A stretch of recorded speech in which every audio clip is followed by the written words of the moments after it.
மகாதேவ். தில்லைவாழந்தனரை முதலாக சீர்படைத்த தொல்லையதாம் திருத்தொண்ட புகையடியார் பதமூர்த்தி கொல்லையவர் புராணக்கதை உலகறிய வெடித்துரைத்த செல்வமணி கண்டத்து சேர்க்கிறார் குருவர்களையும் திருவர்களையும் துதித்து வணங்கி அடுத்தரும் முயங்கு பூமுலை வள்ளியின் தாயார் செய்த திருமுருகநாத பெருமானின் மலர்பாதத்தையும் எமையாளும் சண்முகநாத பெருமானின் கமலபரபாதத்தில் அடியின் கண்டு கொண்டு இங்கே வருகை கொண்டிருக்கின்ற அத்தனை சிவனை அன்பர்களை வணங்கி கொண்டு அருமையான இந்த சித்திரை மாத அமாவாசையும் பரணி நட்சத்திரமும் கூடிய அருமையான அந்த நன்னாளில் எல்லா வல்ல சிவபெருமானுடைய திருவடி அடைந்து பேரின்ப பெருவாழ்வை பெற்றவர் சிறுத்தொண்ட நாயனார். சிறுத்தொண்ட நாயனார் நல்ல காவிரி பொன்னி நதி என்று சொல்லக்கூடிய காவிரி நதி ஓடக்கூடிய சிறப்பான சோழ நாடு என்று சொல்லக்கூடிய அந்த சோழ நாட்டிலே திரு செங்காட்டங்குடியிலே அவதரித்த பெருமகனார். அவர் மாமாத்தியர் குலம் என்று சொல்வார்கள். அந்த மரபிலே வந்துதித்தவர். இளமையிலே நிறைய, அதாவது பொதுவாக சொல்லுவாங்க, நாம் உய்வதற்கான கலைகளை கற்க வேண்டும், பிறர் உய்வதற்கான கலைகளும் கற்க வேண்டும். அதான் உண்மையான கல்வி. தாமும் நலம் எய்தி பிறரும் நலம் எய்துவதற்கான கல்வி தான் உண்மையான கல்வி. அந்த கல்வியை நல்ல வேத சிவ ஆகங்கள் என்று சொல்லக்கூடிய நல்ல அறிவு நூல்களை நன்கு கற்று உணர்ந்தவர். அது தாம் உய்ய பிறரெல்லாம் உய்யும் வண்ணம் ஆயுர்வேதம் என்று சொல்லக்கூடிய மருத்துவ கலைகளில் கற்ற நல்ல வல்லவராகவும் சிறந்த மருத்துவராகவும் அவர் திகழ்ந்தார். பிறருடைய நோய் தீர்க்கிறதுலாம் பெரிய விஷயம் இல்லை இல்லையா? அந்த கையிலே பிறர் நோய் தீர்க்கும் வண்ணம் மருத்துவராகவும் தாம் உய்ய வேத சிவ ஆகமங்களை கற்று உணர்ந்த அப்பெருமகனார் வில்பயிற்சியும் வாள் பயிற்சி உள்ளிட்ட பல போர்க்கலைகளில் வல்லவராகவும் திகழ்ந்தார். அதனால அன்றைய தேதியில சற்றேறக்குரிய 6ஆம் நூற்றாண்டினுடைய பிற்பகுதி காலம், சாமியுடைய காலம். அவருடைய காலத்திலே சோழ நாட்டை பல்லவ சக்கரவர்த்தி ஆண்டு வந்தார். அப்போது இவருடைய அந்த போர் திறனை கேள்விப்பட்டு தன்னிடம் அவர் சேனாதிபதியாக வைத்துக் கொண்டார். மிகப்பெரிய பதவி, சேனாதிபதி என்ற பதவியை கொடுத்து வைத்துக் கொண்டார். அப்போது சோழ நாட்டுக்கு எதிராக இருக்கின்ற நாடுகளை எல்லாம் அரசருடைய ஆணையின் வண்ணம் அந்த நாட்டுக்கு சென்று அந்த நாட்டை வென்று சோழ நாட்டோடு இணைத்து விடுவார். அதனால சோழ நாட்டு அரசாங்கத்தில் இவர் நல்ல பெருமதிப்பு. இவர் எந்த நாட்டுக்கு சென்றாலும் வெற்றியோடு வருவார். அந்த சமயத்துல சோழ நாட்டினுடைய ஒரு பகுதியை வட இந்திய தேசத்து மன்னவரான வாதாபி அப்படின்னு ஒரு மன்னவர், அந்த நாட்டை, வாதாபின்னு ஒரு நாடு வடக்கே இருந்தது, அந்த நாட்டை ஆண்ட மன்னன் நம்மளுடைய வரலாற்று அறிஞர்கள்லாம் 2ஆம் புலிகேசி என்று சொல்கிறார்கள். அவர் ஒரு கொடுங்கோல் மன்னன். அவன் தென்னகத்தை சோழ நாட்டின் ஒரு பகுதியை போர் தொடுத்து பிடித்து வைத்துக் கொண்டான். அப்போது மன்னவருக்கு, சோழ நாட்டு ஆண்ட பல்லவ மன்னருக்கு ரொம்ப கோபம் வந்துருச்சு. உடனே தன்னுடைய தளபதியான அவரை கூப்பிட்டார். அவருடைய இயற்பெயர் பரஞ்சோதியார். சிறுத்தொண்ட நாயனாருடைய இயற்பெயர் பரஞ்சோதியார். பரஞ்சோதியாரை அழைத்து, நீர் உடனே சென்று வடக்கு தேசம் சென்று அந்த வாதாபியை நாட்டை வென்று நீ வர வேண்டும் என்று ஆணையிட்டார். சார், மன்னனுடைய ஆணை என்று கேட்டு அவரும் வடக்கே போர் கொடுக்கிறதுக்காக படைவட்டாளர்களோடு 4 வகை சேனைகளோடு வடக்கே போய் மிகப்பெரிய போர் நடக்குது. அவன் பெரிய கொடுங்கோல் மன்னன். மிகப்பெரிய போர் நடக்கிறது. அதில் நல்ல வென்று வாகை சூடி நிறைய பொன்னும் பொருளும் நவரத்ன மணிகளும் பொற்குவியல்களும் ஆயிரக்கணக்கான யானைகளையும் குதிரைகளை எல்லாம் மொத்தமாக கொண்டு வந்து தமிழகத்தில் சேர்த்துட்டார். யாரு? பரஞ்சோதியார், நம்ம சாமி. மன்னவருக்கு ஒரே ஆச்சரியம், யாராலும் வெல்ல முடியாத அந்த வடதேச மன்னனை இவர் எப்படி வென்றார் அப்படின்னா, அன்றைக்கு அரசவை கூடியிருக்கு. அமைச்சர் பெருமக்கள், நாட்டு மக்கள் எல்லாரும் இருக்கிறாங்க. அப்போ இவருக்கு ஒரு பாராட்டு, பரஞ்சோதியாருக்கு மன்னர் ஒரு பாராட்டு விழா மாதிரி வைக்கிறார். அப்போது மன்னர் பேசுகின்றார், யாராலும் வெல்ல முடியாத இந்த வாதாபியை வென்று வருவது சாதாரண ஒன்றா அப்படின்னு ரொம்ப ஆச்சரியமாக கேட்கின்றார். அப்போது அந்த சபையில் உள்ள வயது மூத்த ஒரு அமைச்சர் எந்திரிச்சு சொல்றார், மன்னவனே, இவரை நாம் சாதாரண சேனாதிபதியாகவும் பரஞ்சோதியாராகவும் கருதக்கூடாது. அவர் ஒரு சிறந்த சிவனடியார், சிவபெருமான் மீதும் சிவபெருமானுடைய திருத்தொண்டர்கள் அடியார்கள் மீது மிகுந்த அன்பு கொண்டவர். அடியார்களுடைய சேவை செய்வதே தன்னுடைய வாழ்நாளாக கொண்டவர். சிவபெருமானுடைய அருளை பூரணமாக பெற்றவர். ஆகவே அவர் வென்றதில் ஒரு ஆச்சரியம் இல்லை என்று சொன்னோடனே மன்னனுக்கு பயம் வந்துச்சு. ஒரு பெரிய சிவனருளை பெற்ற ஒரு சிவனடியாரை நம்ம வேலைக்கு வச்சோமா, ஒரு சேனாதிபதி வேலை இல்லையா, தன்னிடம் ஏவல் செய்கின்ற ஒரு பணியாளனாக ஒரு வேலையாளாக சேனாதிபதியாக வைத்தோம் என்று மன்னருக்கு ஒரு கவலை வந்தது. அதனால தன்னுடைய ஆசனத்திலிருந்து இறங்கி வேகமா வந்து பரஞ்சோதியாரை வணங்குகின்றார். ஐயா, மன்னிக்கவும், ஒரு பெரிய சிறந்த சிவனடியார் என்று எனக்கு தெரியாமல் போய்விட்டது. தங்களை எனக்கு பணியாளாக வைத்து விட்டேனே, இது இவ்வளவு பெரிய பாவச்செயலை நான் செய்துவிட்டேன். மிகவும் கவலையோடு வருந்துகிறேன். உடனே பரஞ்சோதியார் சொன்னார், மன்னா, நாட்டையும் மக்களையும் காப்பது தங்கள் கடமை இல்லையா? தங்களுக்கு உதவுவது சேனாதிபதியானுடைய அடியேனுடைய கடமை. என்னுடைய கடமையை செய்தேன், நீங்கள் கவலைப்படுவதற்கு ஒன்றுமில்லை என்று சமாதானம் கூறினார். இது மேலும் ஒரு மன்னர் ஒரு முடிவெடுத்தார். இனிமேலும் சிவனடியாரை நம்ம வேலைக்கு வைக்கிறது பாவம் அப்படின்னு சொல்லி அவரை கூப்பிட்டு நிறைய பொண்ணு மணிகளுக்கு ஆடை ஆபரணங்களும் பொற்குவியல்களும் நிறைய நிழல்புலங்கள் இத்தனை நிறைய அவர் கொடுத்து, நீங்கள் தங்களுடைய சொந்த ஊருக்கு போய் சிவச்சேவை செய்யுங்கள், சிவனடியார்களுக்கு தொண்டு செய்யுங்கள் அப்படின்னு சொல்லி அவரை நல்லபடியாக வழி அனுப்பி வச்சார். சரி, எல்லாம் ஈசன் செயல் என்று பரஞ்சோதியாரும் தன்னுடைய சொந்த ஊருக்கு திருச்செங்காட்டங்குடிக்கு வருகின்றார். நிறைய நிலபுலங்கள் இருக்கு, பெரிய சொத்தை கொடுக்கிறார். யாரும் மன்னர் பெருமான் கொடுக்கிறார். நிறைய பொற்குவியர்கள், ஆடை மணி ஆபரணங்கள், நவரத்தினங்கள், வைரங்கள் நிறைய வந்து பெரிய சொத்து வந்துருச்சு. இது எல்லாம் ஈசன் செயல் என்று ஊருக்கு வந்தவர் சிவனடியார்களுக்கு நாள்தோறும் அவருடைய திருமாளிகையிலே அவருடைய மனையிலே நாள்தோறும் அன்னம்பாளிப்பு நடக்கும். நல்ல அறுசுவையான உணவு, நல்ல பழவர்க்கம், பழம், தயிர், பால், கனிகள், நல்ல விலை உயர்ந்தது எதுவோ, தரமானது எதுவோ அது அடியார்களுக்கு படைக்க வேண்டும் என்று கொடுப்பார். அப்போ தன்னிடம் இருக்கிற பொன்னும் பொருளும் அவர்கள் போதும் என்று சொல்லுவதற்கு வாரி வழங்குவார். இந்த பணியை நாள்தோறும் செய்து வந்தார். ஒருத்தர் ஆயிரக்கணக்கான அடியார்கள் நாள்தோறும் இவர் மனையில் வந்து அமுது உண்பார்கள், பொன்னும் பொருளை பெற்று செல்வார்கள். இந்த திருத்தொண்டு நாள்தோறும் நடக்குது. வீட்டில் உள்ள பெரியவங்கள்லாம் இவருக்கு திருமணம் செய்து வைக்க வேண்டும் என்று வெண்காட்டு நங்கை என்ற நல்ல குணவதியான ஒரு பெண்மணியை திருமணம் செய்து வைத்தார்கள். அப்போ இந்த இல்லறம் அவர்களுக்கு நல்லறமாக அமைந்தது. இப்படி இருக்கின்ற வேளையிலே எல்லா வல்ல சிவபெருமானுடைய அருள் கூட அந்த திருவெண்காட்டு நங்கையினுடைய மணி வயிறு வாய்த்தது. நல்ல வெள்ள சங்கு, வளம்புரி செங்குல ஒரு ஆணிக்கு முத்து இருந்தா எப்படி இருக்குமோ அது மாதிரி இந்த குழந்தை கரு உருவாகி குழந்தையாக வளர்ந்து 10 திங்களில் அது சேயாக வந்து அவர்களை மகிழ்வித்ததாம். அந்த குழந்தை பிறந்த உடனேயும் சாமிக்கு வந்து திருத்தொண்ட நாயனார் சந்தோஷம் அவருக்கு. அதனால் அந்த ஊரே விழா எடுத்து நிறைய பொன்னும் மணிகளும் அடியார்களுக்கும் உற்றார் உறவினருக்கும் அந்த ஊர் பொதுமக்களுக்கு அனைவருக்குமே கொடுத்து மகிழ்ந்தார். 10 நாள் விழா மாதிரி எடுத்திருக்கிறார்.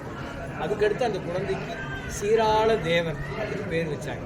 சீராள தேவன் அப்படின்னு பேர் வச்சு அந்த குழந்தையை சீராட்டி பாராட்டி வளர்த்து வருகிறார்கள். 3 வயது வந்தது. அந்த காலத்தில் 3 வயதுலேயும் ஒரு மொட்டை எடுக்கிற மரபு உண்டு. 3 வயதாலும் அந்த முடியை எடுத்து அந்த குழந்தைக்கு பொன்னும் மணிகளும் ஆபரணங்கள் எல்லாம் சூட்டி மகிழ்ந்து விழா எடுக்கிறார்கள். அடுத்து 5 வயதாச்சு. 5 வயது நிறைவானோனையும் கல்வி சாலையில் கொண்டு சேர்க்கணும். நம்ம பழைய தமிழர் பண்பாடு அப்படிதான். 5 வயது நிறைவானோனே தான் அந்த நிறைவேற கட்டம். 5 முடியக்கூடாது. 5 முடிகிறதுக்கு முன்னாடியே பள்ளியில் சேர்க்கிறது ஒரு மரபு இருக்குது. அந்த மரபில் கல்வி சாலையில் அவங்க சேர்த்து விட்டாங்க. அந்த நிலையில் திருஞான சம்பந்த பெருமான் பல திருத்தலங்களை எல்லாம் தரிசித்து கொண்டு திருச்செங்காட்டங்குடிக்கு வருகிறார் என்பதை கேள்விப்படுகிறார். யார்? திருத்தொண்ட நாயனார். ரொம்ப மகிழ்ச்சி. ஞானசம்பந்த பெருமான் நம்ம ஊருக்கு எழுந்திரலான்ட்டு அந்த ஊரையே அலங்கரிக்கிறார். நல்ல வாழை மரங்களும் தோரணங்களும் பார்த்து கமுகு எங்கு பார்த்தால் நிறைகுடம் தீபம் தூபம் சொல்லி ஊர அலங்காரம், ஊரையே அலங்காரம் செய்கின்றார். அந்த திருஞான சம்பந்தருடைய அந்த வரவை எதிர்பார்த்து அந்த ஊரின் எல்லையில் நின்று வரவேற்கிறார். அப்படியே சாமியை அழைத்து கொண்டு வருகிறார்கள். அப்படியே வந்து அந்த திருச்செங்காட்டங்குடியில் அங்குள்ள திருக்கோயில் வந்து திருச்செங்காட்டு கணபதீஸ்வரம் என்று பெயர். அம்பாள் பேர் குழலன் மாது, சாமி பேர் கணபதீஸ்வர பெருமான், உத்ராபதிவீஸ்வர பெருமான். அங்கு இறைவனை வழிபாடு செய்து அங்கு திருஞான சம்பந்த பெருமான் 2 பதிகங்களை அருள்கின்றார். அந்த 2 பதிகத்திலையும் சிறுத்தொண்ட நாயனாரையும் அவருடைய குழந்தை 5 வயது குழந்தை இருக்கு இல்லையா சீராள தேவரையும் பதிகத்தில் போற்றி பாராட்டுகிறார்னா அவங்க எவ்வளோ பெரிய தவம் செய்திருக்கணும். அருமையாக பாடுவார். சீராள சிறுத்தொண்டன் செங்காட்டன் குடிமேய பேராளன் அப்படின்னு பாரு. இதுல பாருங்க சீராள தேவரை முதல்ல தந்தை மகனை முன்னாடி வச்சு தந்தை 2வது சொல்றார். சீராள சிறுத்தொண்டர் செங்காட்டன் குடிமேய பேராளன் என்று பாடுகின்றார். இப்படி 2 பதிகங்களையும் சிறுத்தொண்ட நாயனார் அருள் ஒரு நாள் பெறலாமே என்று ஞானசம்பந்தர் அந்த பதிகத்தில் சாமியுடைய பெயரை சுட்டி காட்டுகிறான்றா அது அவங்களுடைய தவம். அந்த அளவுக்கு பாடிப்பறிவே பெருமானை சில நாட்கள் அங்கே தங்கியிருந்து ஞானசம்பந்த பெருமான் விடைபெற்று மேலும் சிவத்தலங்கள் எல்லாம் தரிசித்துக் கொண்டு அவர் செல்கின்றார். இந்த இப்போ யார் மாறாது வந்த மாமணின்னு சொல்லுவாங்க, குருமணி. அந்த மாமணியான குருமணி ஞானசம்பந்தர் குரு அவருடைய வீட்டுக்கே வந்துருச்சு சொன்னால் அதுக்கடுத்து திருவருள் வந்துதானே ஆகணும். குரு வந்துட்டார்னா இறைவன் வந்தே ஆகணும். ஞானசம்பந்தர் வந்தார். வந்துட்டு போன சில நாளிலே இறைவனுடைய திருவுளம் ஒரு விளையாட்டை மேற்கொள்கின்றது. எல்லா வல்ல சிவபெருமான் சிறுத்தொண்ட நாயனாருடைய சிறப்பை உலகத்துக்கு அறிவிப்பதற்காக அவரே வருகின்றார். எப்படி வருகின்றார்னா வைரவ கோலம் தாங்கி வருகின்றார். வைரவ பெருமானுடைய திருக்கோலம் தாங்கி ஒரு சித்திரை மாதம் பரணி நட்சத்திரம் அமாவாசை இன்றுதான் அதே ஒரு புனித நாளில் வைரவ கோலம் தாங்கி சிவபெருமானே வருகின்றார். வரும்போது அவருடைய பைரவருடைய கோலம் பார்த்தா அவருடைய தலைமுடியெல்லாம் சுருளா இருக்கும். கரிய முடி நல்லா சுருளா இருக்கும். அதுல மேல செம்பொன்னால ஒரு கிரீடம் அப்படி வைத்து கொண்டு வருகின்றார். அந்த சடையில பார்த்தீங்கன்னா நம்ம நல்ல கரிய மேகங்கள்ல அங்கங்க நட்சத்திரங்கள் இருக்கு பார்த்தீங்களா, எவ்வளோ அழகா இருக்கு.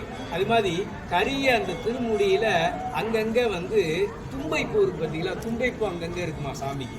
பைரவருக்கு சிறப்பு. அந்த தும்பைப்பூ அங்கங்கே பார்த்தா அது கண்கொள்ளா காட்சியா இருக்கு. நெட்டு நிறையாக திரிபுண்டரகம் என்று சொல்லக்கூடிய திருநீற்றை 3 பட்டையாக அணிந்திருக்கின்றார்.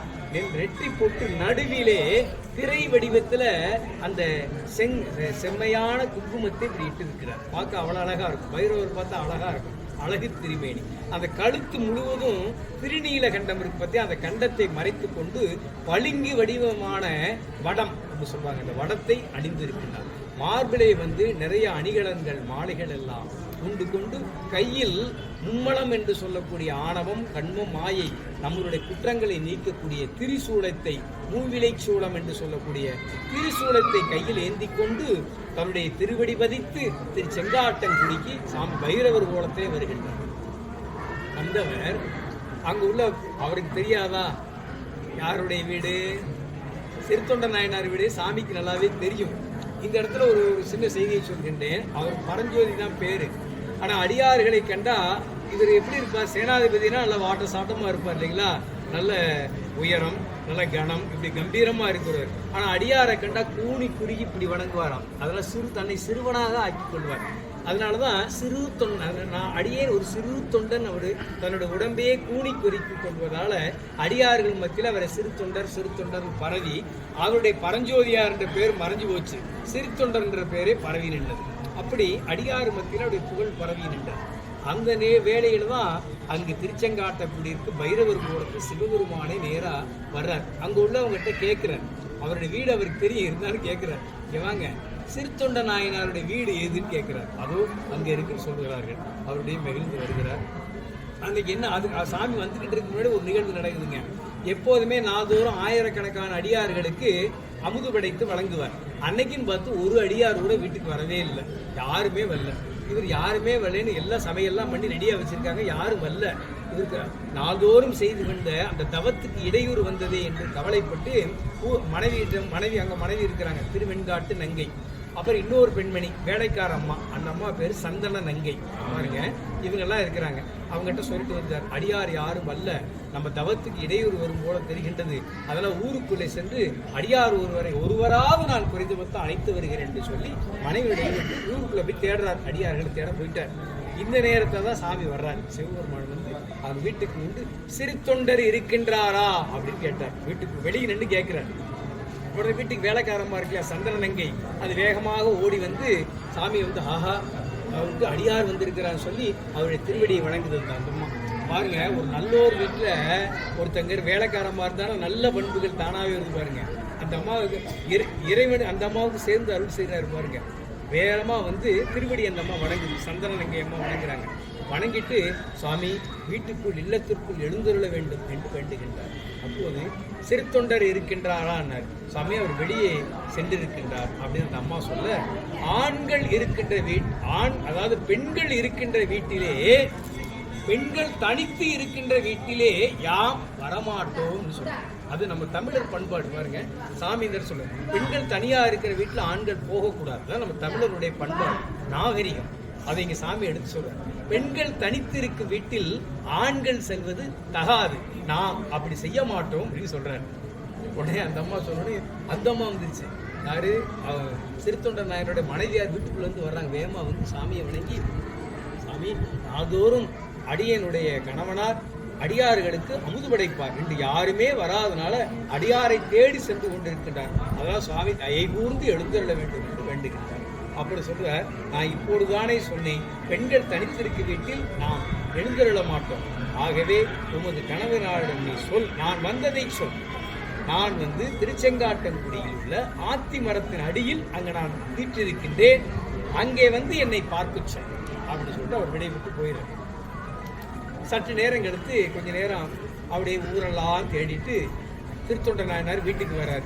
வந்து மனைவியிடம் ரொம்ப கவலையா சொல்றார், எந்த அடியாருமே இன்னைக்கு வரல, நம்ம இன்னைக்கு திருத்தொண்டு செய்கின்ற தொண்டு முட்டுப்பட்டது அப்படி கவலையோடு இருக்குல்ல. அப்போது மனைவி, நீங்க கலங்காதீர்கள், இப்போது பைரவர் சாமி போல ஒரு அடியவர் இப்போதுதான் வந்தாரு. ஆகவே அவர் வந்து நம்ம திருக்கோயில் உள்ள ஆத்தி மரத்தடியில் இருக்கின்றார், அவரை அழைத்து கொண்டு வாரு.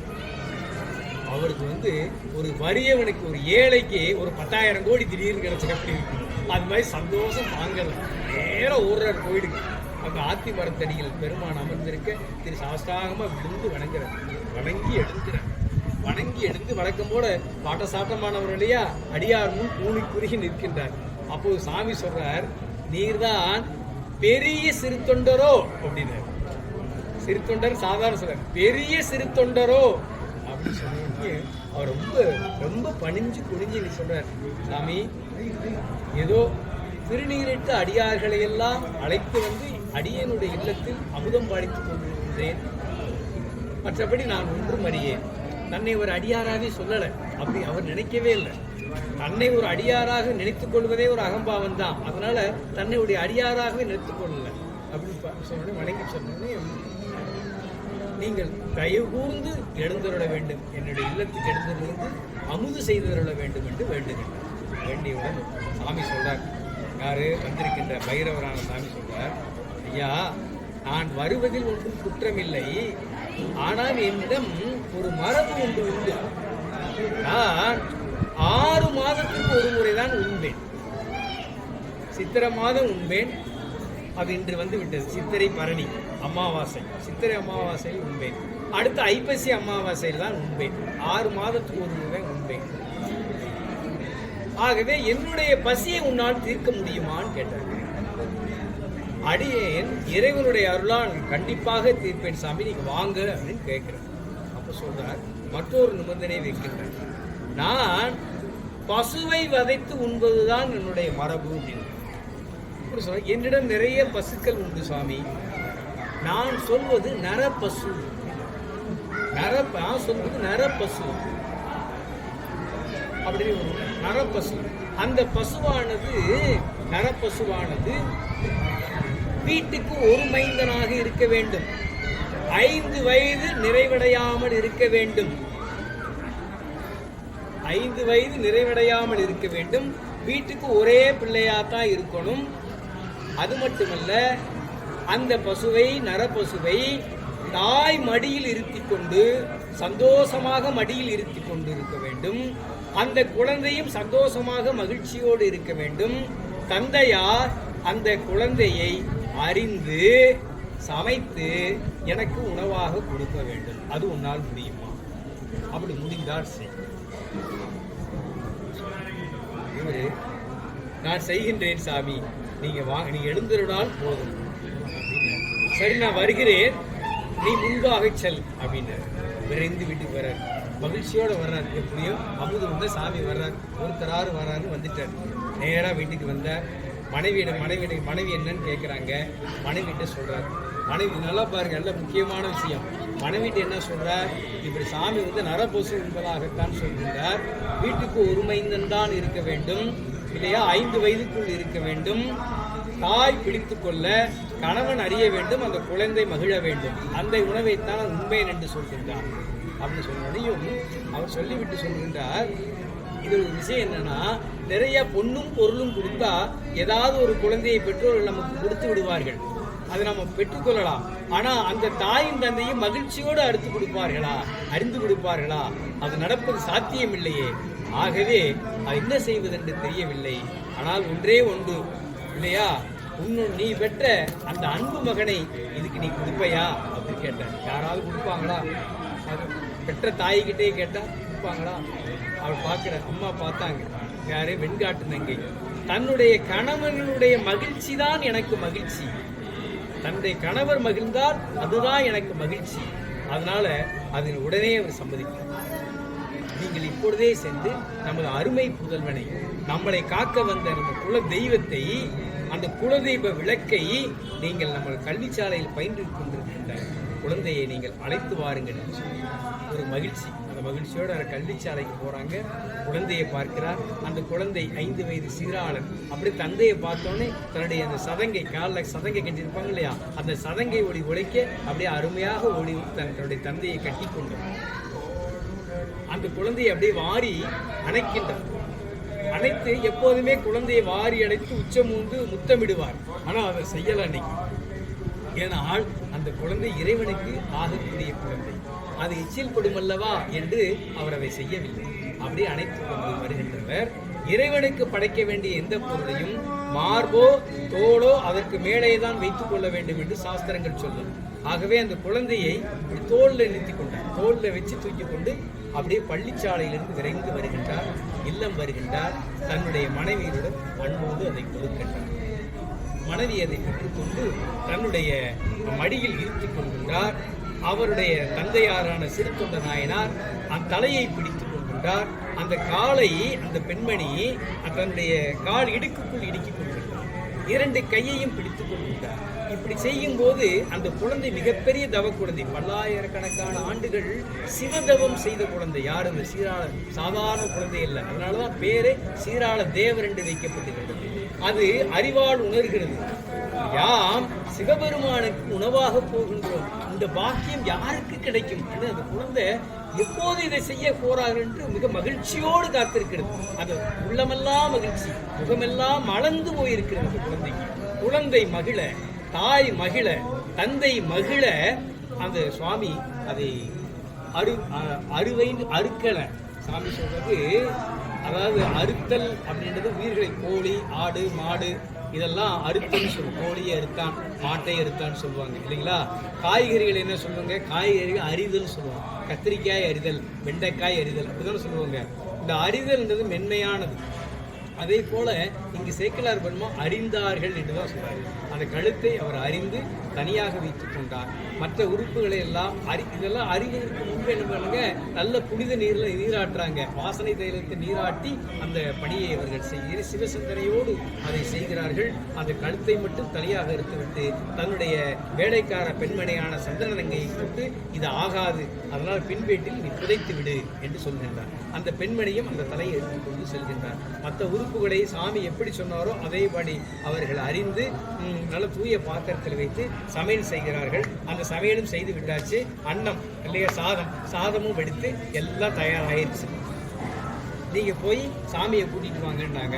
அங்கு எழுந்திருக்கிற பைரவ பெருமான சிவபெருமானை அழைத்து கொண்டு வருகிறார்கள். சாமி அவர்களுக்கெல்லாம் பாதை வீடு முழுவதும் மலர் அலங்காரம் பண்ணி நல்ல தூப தீபம் காட்டி சாமி அழைத்து கொண்டு பாத பூஜைகள்லாம் புரிந்து அவர்கள் அமர்த்தி வைத்து நல்ல பெரிய இலையை போட்டிருக்கிறார்கள். அந்த சாமியை சொன்ன மாதிரி அந்த நர பசுவான அந்த இதெல்லாம் வைக்கிறார்கள், சாதத்தை வைக்கிறார்கள். எல்லாம் வைத்தோன்னே சாமி பார்க்கின்றார். எல்லாம் பார்த்துட்டு, நான் எப்போதும் தனியாக உண்பதில்லை, அதனால யாராவது ஒரு அடியாரை கூட்டிட்டு வா அப்படின்ற.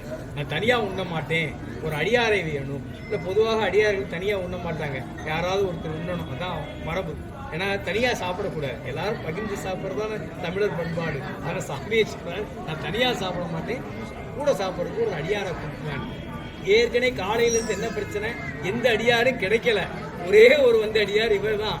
இவரும் அப்படி ஒன்றுமே புரியல, அப்படி வீட்டுக்கு வெளியில் வர்றாரு, அப்படியே அறக்க பறக்க எங்கேயும் பார்க்குறாரு, அடியார் யாருமே இல்லைன்ட்டு பழையபடியும் ஒரு குழப்பத்தோடு உள்ளே வர்றாரு. உள்ளே வந்தோன்னு இப்படி நிற்கிறார்.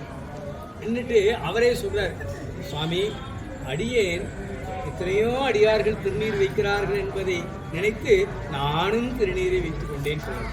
அதான் நானும் ஒரு அடியார்னு அவர் சொல்லலை, எல்லா அடியார்களும் திருநீர் வைத்துக் கொள்கிறார்கள், அதை பார்த்து நானும் ஏதோ திருநீரை வைத்துக் கொள்கிறேன்னா சாமி சொல்றார், நீ தான் சிறந்த அடியார், அதில் எந்த கவலையும் இல்லை, நீரும் அடியார் தான், வந்து அமரு அப்படின்னார். அமர்ந்தார். அவருக்கு ஒரு இலையை போட்டாங்க, இலையை போட்டு சாமி சொல்றார், எனக்கு வைத்ததில் பாதி அவருக்கு அப்படியே வைங்க, சாதத்தில் பாதி, அந்த கறியிலையும் பாதி. தன்னுடைய பிள்ளை யாராவது சாப்பிடுவாங்களா, ரெண்டையும் பாதி, ரெண்டையும் வைக்க சொல்லிட்டார். வைக்க முடிஞ்சிச்சா? அடுத்து சிறு தொண்டருக்கு என்ன கவலைன்னா, எப்படியா சாமி அமுதி உண்ணணும், சீக்கிரம் விரைவாக உண்ணணும், அதனால தாம் எடுத்து உண்ணுட்டா அவரும் உண்டுதான் ஆக வேண்டும் என்று சொல்லி மரபை மீறி அவரே உண்ண தயாராகிறார். உண்ண தயாராம கையை பிடிச்சுட்டார் சாமி. எதுக்கு உண்பதில் அவசரம்? அடியார்கள் முன்பே நீ உண்ண மாட்டேன், புதிதாக நீ விரைந்து உண்கிறாய், அப்பதான் நான் உண்பே என்று நினைந்து நீ உண்கிறாயா? அது போதாது. உனக்கு ஒரு மைந்தன் இருக்கின்றான் என்று சொன்னேன் அல்லவா, ஏற்கனவே என்னிடம் சொல்லி இருக்கின்றாய் இல்லையா, அந்த மைந்தனை கூப்பிட்டு வா, அவனுடன் அமர்ந்து நாம் சாப்பிடுவோம், உண்போம் அப்படின்னு சொல்றாரு. இல்லை சுவாமி, அவன் நமக்கு உதவ மாட்டான், வரமாட்டான் சாமி. எப்படி சொல்ற உதவ மாட்டான்னு சொல்லி? கண்டிப்பாக உனக்கு இப்போதும் உதவுவான், இனிமேலும் எதிர்காலத்திலும் உதவுவான், நான் சொல்கின்றேன், அவனை கூப்பிடு அப்படின்னாங்க. இவருக்கு ஒன்றும் புரியல, அடியாரை ஏற்று பேச முடியுமா? ஒன்றும் புரியல. கணவனும் மனைவியும் கணவனும் மனைவியும் இருவரும் சேர்ந்து வெளியில வர்றாங்க.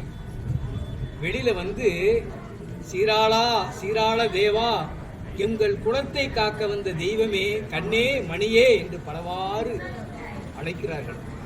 வருவாயப்பா, எங்களுடைய இடர்களையெல்லாம் தீர்க்க நீ வருவாயப்பா என்று கண்ணீர் மல்க வருவாய் வேண்ட. அப்படியே பள்ளியில் இருந்து குழந்தை வருவதைப் போல அந்த சதங்கை ஒளி பறக்க அந்த குழந்தை வருகிறது. தலைக்கறி. அதுக்கு முன்னாடி ஒரு செய்தி, சின்ன வேறும் இல்லை. சாமி உண்பதற்கு முன்பு எல்லாத்தையும் வச்சுட்டீங்க, தலைக்கறி எங்கன்னு கேட்டார். தலைக்கறி கேட்டது சிறுத்தொடருக்கு பயம் வந்துச்சு. ஐயோ, தலைக்கறி திடீர்னு கேட்குற, நம்ம புதைக்க சொல்லட்டோமேன்னு பயந்து போய் நடுங்கி இருக்கிறாங்க.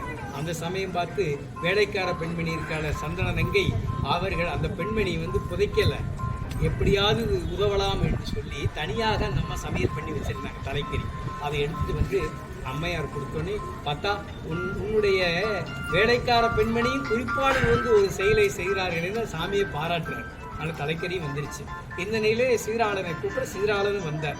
வேகமாக விரைந்து வந்து அந்த குழந்தையை விரைந்து கூட்டிக் கொண்டு வருகிறார்கள். இல்லத்திற்குள் வந்து பார்க்கிறார்கள், அந்த இலையில் உள்ள அந்த கறி சமையல் எதுவுமே இல்லை, சாமியும் இல்லை, யாரும் இல்லை, அப்படியே எல்லாமே மறைஞ்சு போச்சு.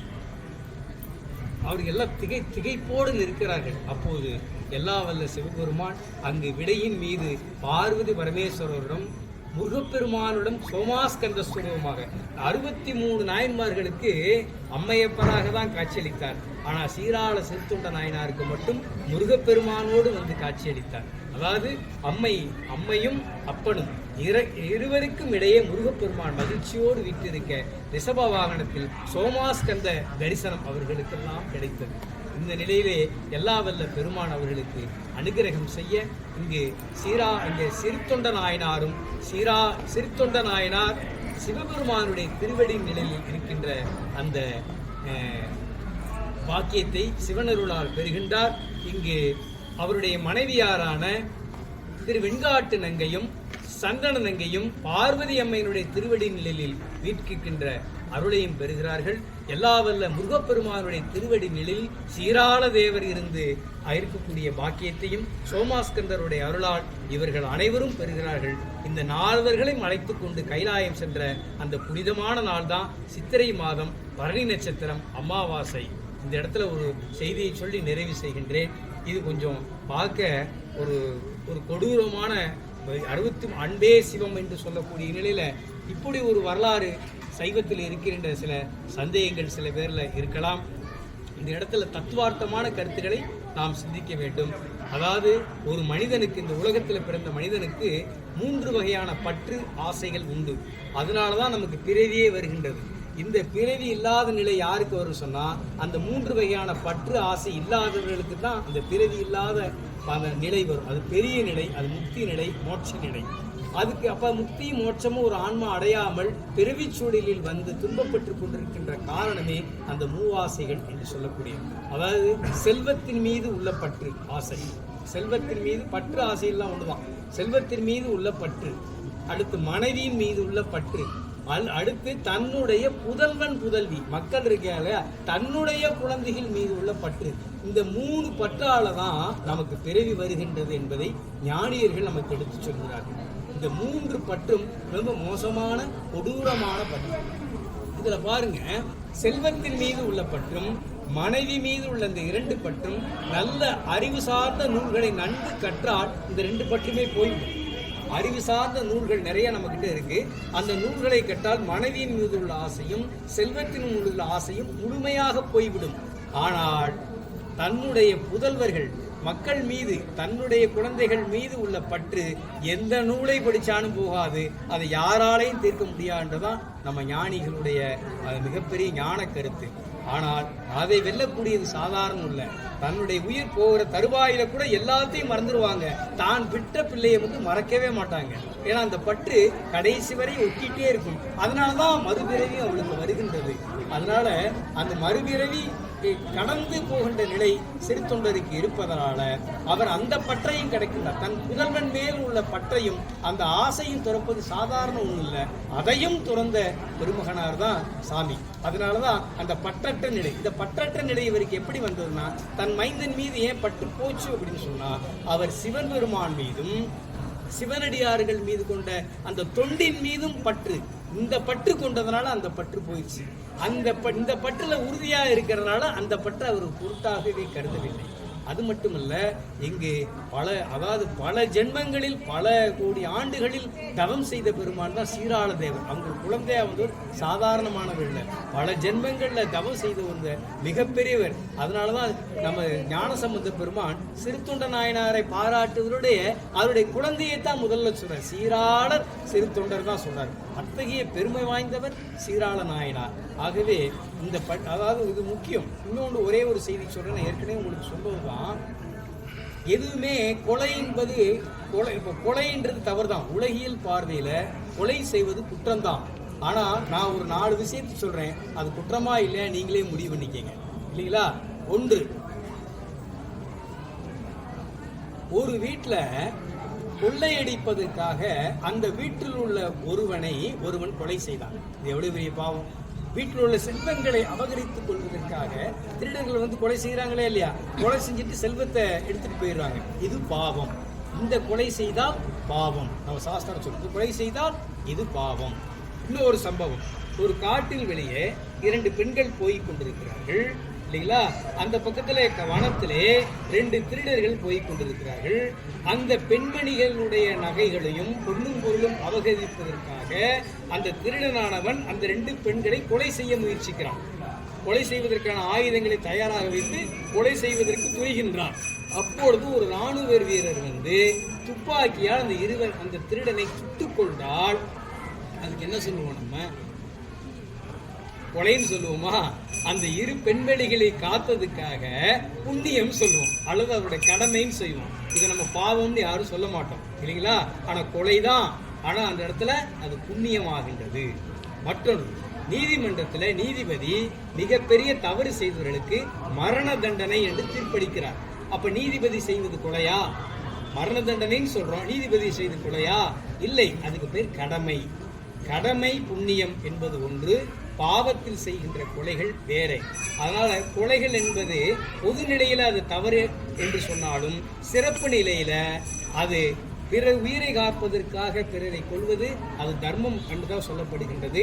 நீதிபதி சொல்வதும் அந்த மரண தண்டனையும் தர்மம் என்றுதான் உலகமும் பாராட்டுகின்றது. ஆகவே கொலை செய்வதெல்லாம் முற்றிலுமாக அது தீங்கு என்று சொல்ல முடியாது.